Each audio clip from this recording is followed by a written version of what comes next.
So if it doesn't say that the transformations have to be in a particular order, then it doesn't matter what order you put them in. So do you see how number one, it just says, what are the transformations? It doesn't matter. Do you see how here in all capitals, it says in the correct order? There it's going to matter. Okay. So looking at this one, we have a negative and it's inside.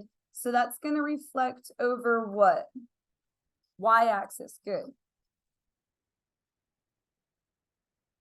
And then the -7 is also inside. That's kind of backwards. So that'll move it what direction? Right 7. Good. Now these ones have to be in the right order. So just to recap that, you do inside first, reflection, stretch, shrink, and then shift. And then the outside stuff, reflection, stretch or shrink, and then shift. So inside, the first number we're going to deal with is the 1/3. That would be a horizontal. Be careful because it's backwards. Stretch by 3. Good. You have to flip it over. So horizontal stretch by 3 for the 1/3 that's there. Then the +5. We left 5. Good.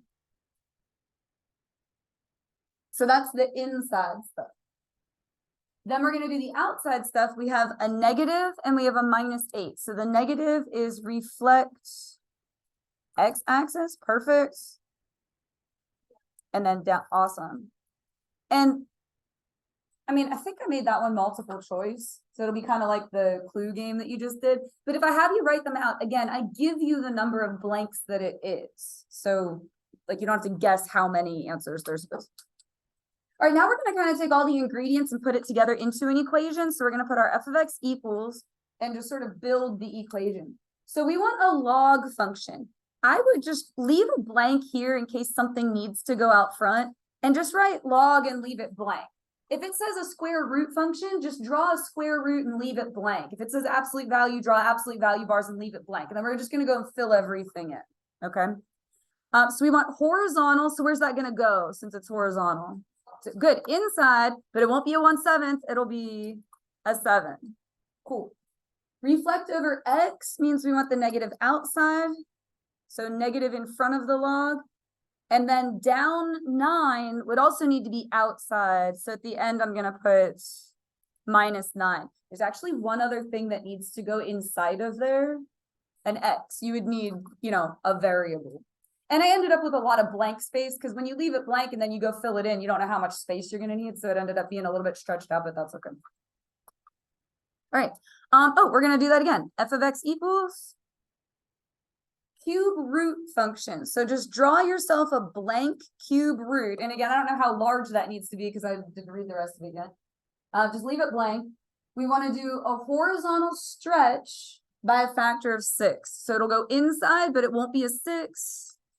Be 1/6, perfect. And then right 3 also goes inside. This is one of the most commonly missed things. If you have to put that also inside, you're going to need parentheses around it. And it's kind of backwards. So how would we do right 3? Yeah, -6. So x minus 3. And that one didn't have anything outside. So that's it.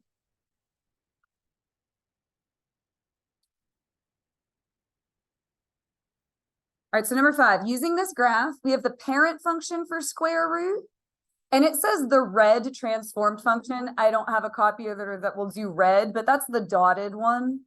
It is red like on the computer, but when it prints, it's not. So we're going to state the transformations, and then we'll do the same thing we did here, write the equation. What you want to do is latch onto the center point. How did we get from the origin to where good, down 3, and right 2. So down 3, right 2. So kind of just look at that starting point, like the center, and how it got from the origin to where it ended up. And then there's actually one other thing. It reflected over y-axis. Instead of going this way, it's now going this way. Bless you. So reflect y-axis. Okay, so we're going to take that information and do the same thing we did in the previous 2, build an equation. So f of x equals, what's the parent function? Square root. So draw yourself a blank square root. And then we're just going to do all those things to it. So down 3, you'd need a -3 outside at the end. And then the other things are inside. So we are going to need some parentheses. What would need to go in there? Good. Negative, and then your parentheses. And good, it'll be x -2 because it's backwards. And I said 2, but my hand wrote it.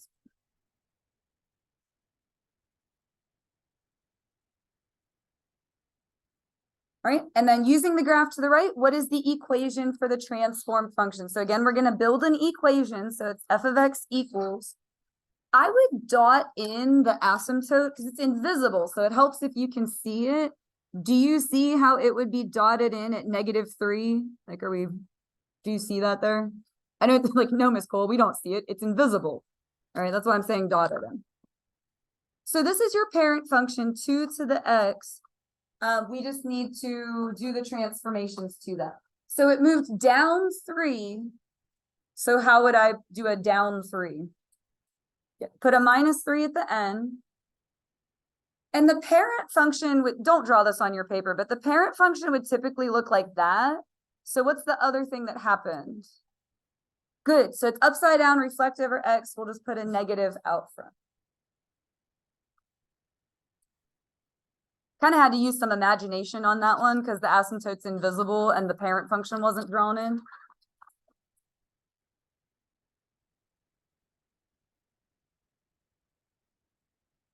And this is like your quiz 2.0. What's the name of the parent function? This is the name, like we want a word. Great, good, well remembered. Greatest integer, and you can abbreviate. Greatest integer. It's the one that looks like stairs.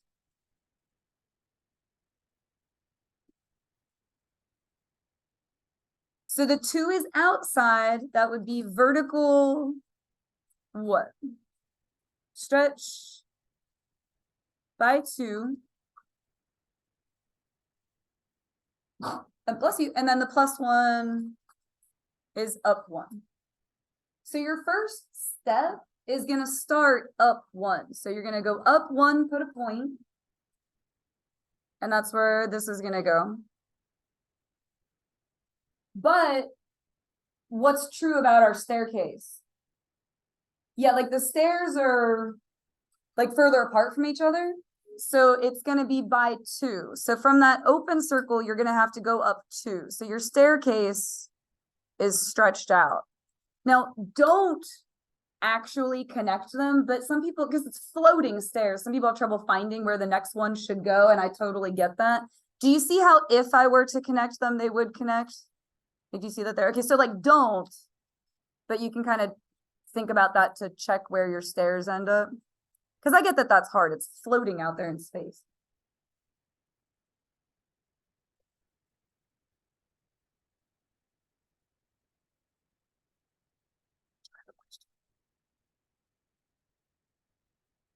All right, parent function is a word. So what is this one going to be called? Quadratic? And there are 2 transformations. So this is the parent function. It's on there just for reference. You want to look at that center point. So how did we get from there to there? Yeah, left 5. So just look at the center point. Now, watch me point to this. Do you see how this is at 1, 1?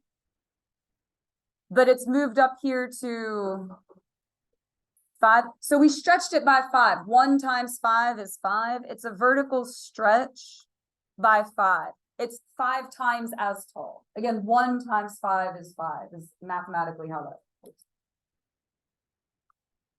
And then again, we're going to take all that information and write an equation. So f of x equals. Quadratic means it's going to be squared. So just draw a blank squared. And again, don't worry about how much room you need. If you end up with more than you need, that's fine. What's going to need to go where? They're actually both 5, so that's kind of weird. Yeah, 5 on the outside, that's for the stretch. I know it's one or the other, right? Kind of backwards. So left 5, would be x plus 5. I know, it's confusing because it's backwards. The inside ones are backwards. All right, and then drawing this graph, this is a line. You're going to start up 1, so put a point there. And then what is your slope telling you to do? Like your instructions to get to your next point. -3, so you would go down 3, right 1. So from that starting point, count down 3, right 1. And I usually want at least 3 points. Or if it's like the staircase, at least 3 stairs.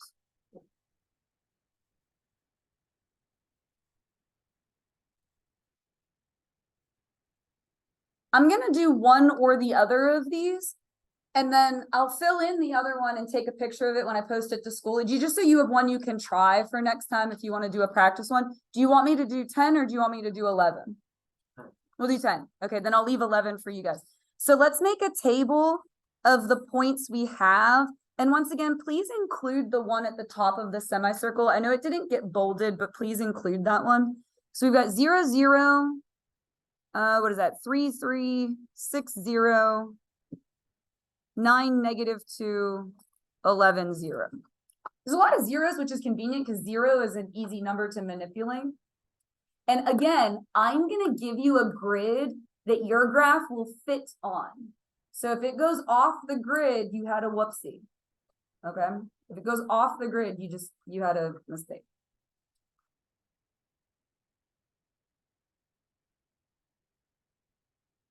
So we're going to look at number 10. Where are the changes? Are they outside or inside? They're both inside, which is actually kind of nice because inside affects X. If there's nothing outside, then your Y's aren't going to change. And you can actually just copy those over. So no work, which is nice. And I'm sorry, I wrote an X in there, but those are going to change. I need to fix that.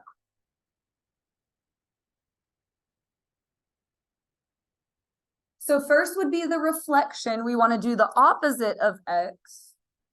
And then this is backwards. It's going right 4. So you would need to add 4. I know that's hard. Like, Miss Cole, that's annoying. I'm with you. It's backwards. So you're going to opposite the X values and then add 4 to move them to the right 4. All right, so here we go. 0, but it's negative. Well, that would still just be 0 plus 4 is 4. If you plug in 3, it would be -3 plus 4, so 1. How about this one? If you plug in 6, what are you going to get? -2. If you plug in 9, -5. And then 11 will give you -7. I have to say, this was a very good question on the quiz. Like overall, this one went really well, which I'm super impressed by because this was the one topic in this unit you didn't see last year. Or did you do these? These table ones? I didn't think you had. And you guys did really well with this. So just do that again. All right, so then you're going to plot those points and just connect them and make it look like this.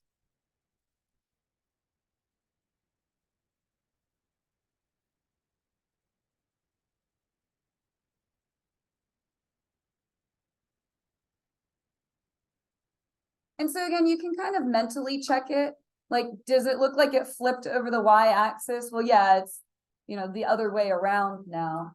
The lefts and rights are kind of hard to see, but it fit on the grid, which I told you I was going to give you a grid it would fit on. All right, so for number 12, finding the slope. So you're going to subtract the y values. That would be these two. So you're going to have 4 minus -2. So that would be 4 plus 2. Good. And then in the denominator, you'll have -1 minus 3. And then we're just going to simplify that down. So 4 plus 2 is 6. Down here, you would have -4. And then it'll reduce -3 over 2.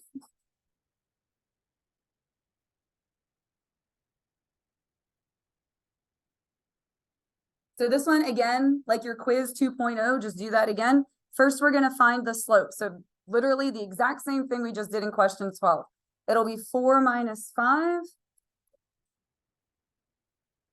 And then on the denominator, -7 plus 3, because it would be minus -3, so plus 3. So let's see, what is that going to give us? -1 over -4, which would just be 1/4. And if you're already panicking because that's a fraction, you're going to be okay.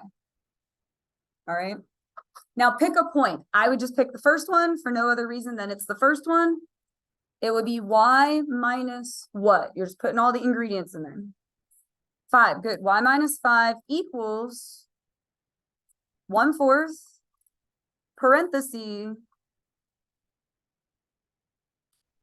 x plus 3. Good. It would be minus -3, so plus 3.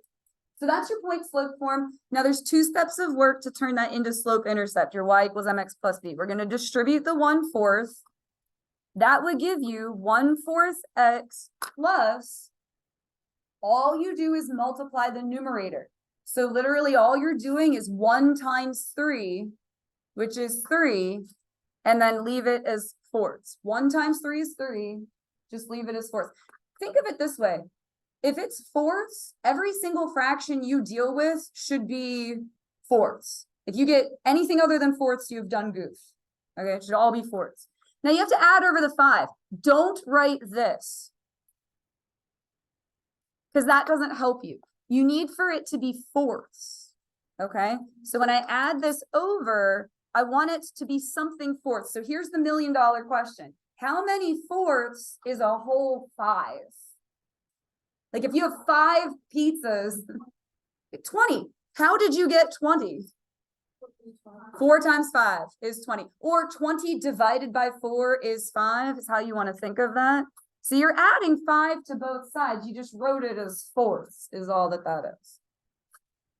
And so here's what the final answer would be. Y equals 1/4 x plus, all right, 3/4 plus 20/4 is 23/4. So do not worry about the fractions. It will be okay. And then this last linear one is your Hoy-Vux. Did you remember Hoy-Vux, that like acronym that we use?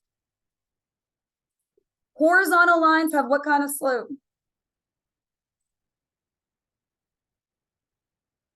0, and their equations are y equals whatever. Vertical lines have, what's the U stand for? Undefined, their equations are x equals. So if it says 0 slope, you want this. It's going to be y equals whatever the y number is. And for this point, what's the y number? 8. That's it. So it's easy, but it's also hard because you have to remember which one's which. Undefined, we're using this. It'll be x equals, and what's the x number for the point? -6. So it's both easy and difficult. It's easy because that's all you have to do, but you have to remember which one's which, and that's hard. It's another one of those things in math class where it's like, well, I know it's one way or the other way. I got a 50-50 shot. All right, here's your evaluating. We're going to plug in -4. Ready? -4 squared. Positive, good, perfect. +16. Then it would be minus -4. So +4, and then +7. So use your fingers to count if you need to. You just got to add that all up. 27.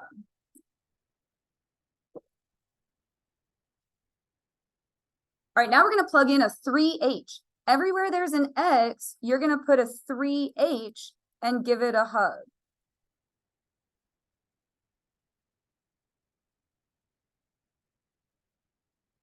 So that first part, if you can do it in your head, cool. If not, I'm going to write it out off to the side. I'm doing the problem in front of a whole room of people that I'm trying to teach it to. So I write every last little thing. If you don't need to write it all, that's fine. But when you see a squared, that's a twin. You want 2 of them. So this is what it means. That's what you're multiplying together. So 3 times 3. 9. H times h is h squared. Good. And the rest of that is actually just what it is. It's going to be -3h plus 7. None of those are like terms, so you can't put any of it together. So like that's your answer. The hardest thing we did there was 3 times 3. So it's not too bad. This one will involve some writing. It's very similar to the clue one that you did. It was one of these ones over here. Okay. Everywhere you see an X, you're gonna put an H minus 2. Ooh, whoops.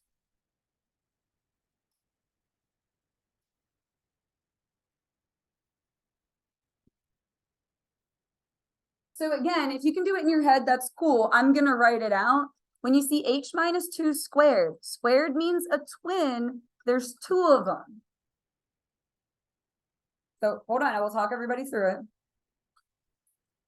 H times H, H squared. The outsides will give you minus 2H. The insides will give you minus 2H. So what would that be altogether? Minus 4H. Minus 2 and minus 2 will give you minus 4. And then negative 2 times negative 2 is positive 4. Now, I know you guys did this correctly with the clue game. I had a lot of you come up and have me check it. What are you going to do with this negative? Distribute. So it's going to flip-flop everything. It'll be minus H plus 2 and then plus 7. So you get this big long string of information and you're just going to put all the like terms together. So does anything go with the H squared? No, so leave it. What's going to go with the minus 4H?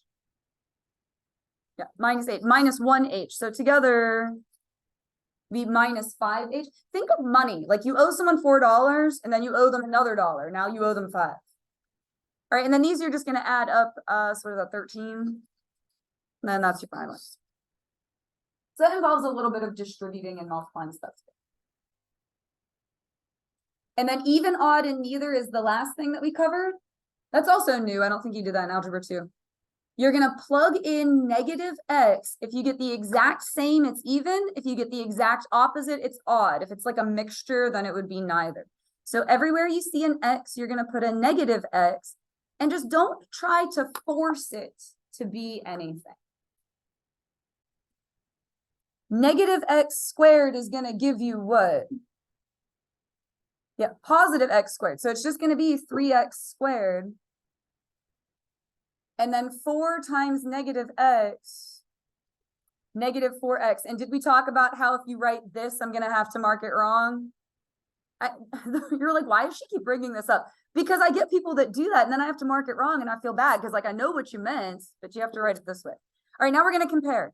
First term is what? Same. Second term is different. So it would be neither. Neither, neither, whatever. Same thing for this one. Wherever you see an X, you're going to put a negative X. And so again, negative X squared is going to be positive X squared. When there's an even number of them, they cancel out. So it'll just be 3X squared minus 2. And you compare that to the original problem and it's the exact same, so even. And then the last ones, you're just looking for the symmetry, which is unfortunately not something I can teach. Like you just have to be able to see it. Even means symmetric to the y-axis. So is this symmetric to the y-axis? No, I mean, if it was over here, it would be. And then odd is symmetric to the origin, like what's in quadrant 1 goes down to 3. This one doesn't do that either, so that's neither. And then how about this one? That would be odd. It goes through the origin, like symmetry to the origin. And then how about this? This is a square root one that's like flipped. Yeah, that's also neither.